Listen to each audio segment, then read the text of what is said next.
आपण मान भितर ये बसी अवस्था देखुची कहीं कहीं मोबाइल चलु कहीं बसी अवस्था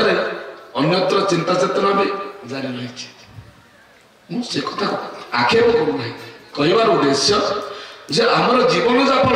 एभली हो जाइछि संस्कार एभली हो जाइछि जे भगवान का कथा सुनिबा को गले गुरु का कथा सुनिबा को हेले आमर कर्णफर रे ता प्रवेश करना जदि संसार प्रलुब्ध कथा आम आगे कई कहे आम सत चिन्ह हो उठू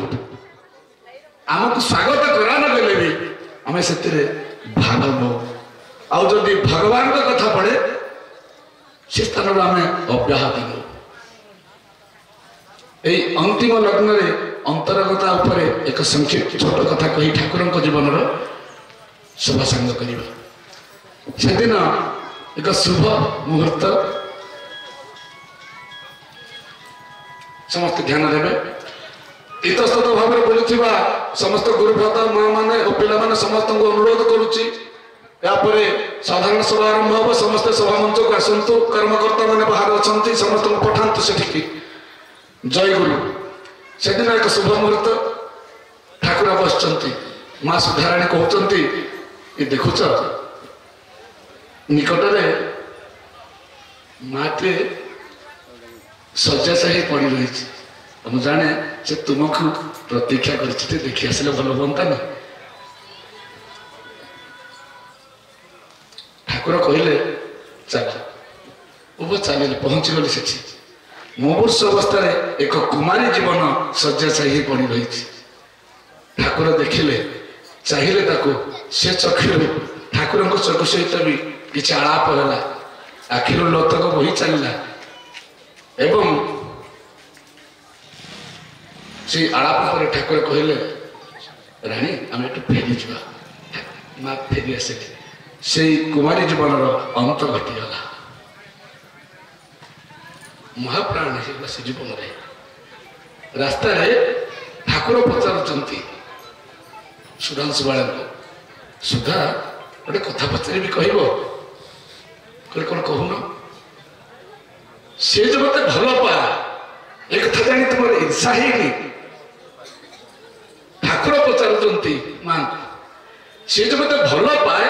एक कथा जाना तुम ईर्षा है माँ कौन उत्तर जानती जदि आपण मान भर कहीं था खंडार हाणी पकई था स्वामी की अरे मो स्वामी की भल पाइब एक सह्य कर जीवन में कि माँ कौन उत्तर देते जानती जे जगत बंध्य जहां को विश्व वंदना करे जे समस्त हृदय कुंदर विराजमान करती जे समस्त प्रेमिक समस्त जीवन आधार विश्व केंद्रबिंदु से मोर व्यक्तिगत है कहीं मुझे व्यक्तिगत आधार करी जीवन में बांधि रखी कहीं से तो समस्त तेणु ईर्षार संभावना ये जीवन में नहीं अस्ति मोर कहवार उद्देश्य ये है अंतरंगता आजिकार ये जो अंतरंग सभार अंतिम यही कथा जो अंतरंगता यही भल पाइबार नतुबा ये अंतरंगतार मूल्य ही किसी ना ये कही ठाकुर पाखे प्रार्थना करुच्ची आम जीवन में से अंतरंगता से भरी दिंतु पूर्व पूर्व वक्ता माने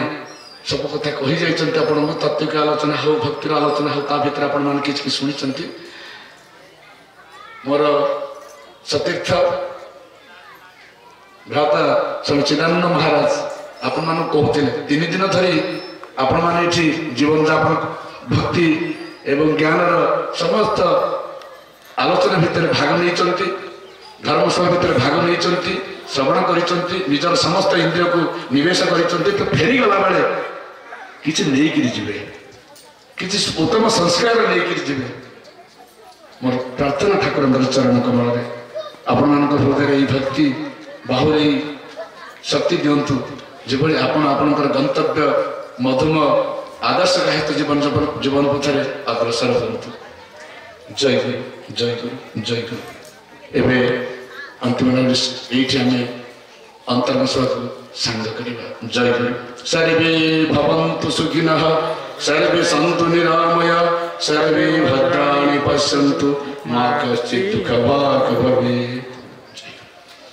ଜୟ ଗୁରୁ ଜୟ ଗୁରୁ।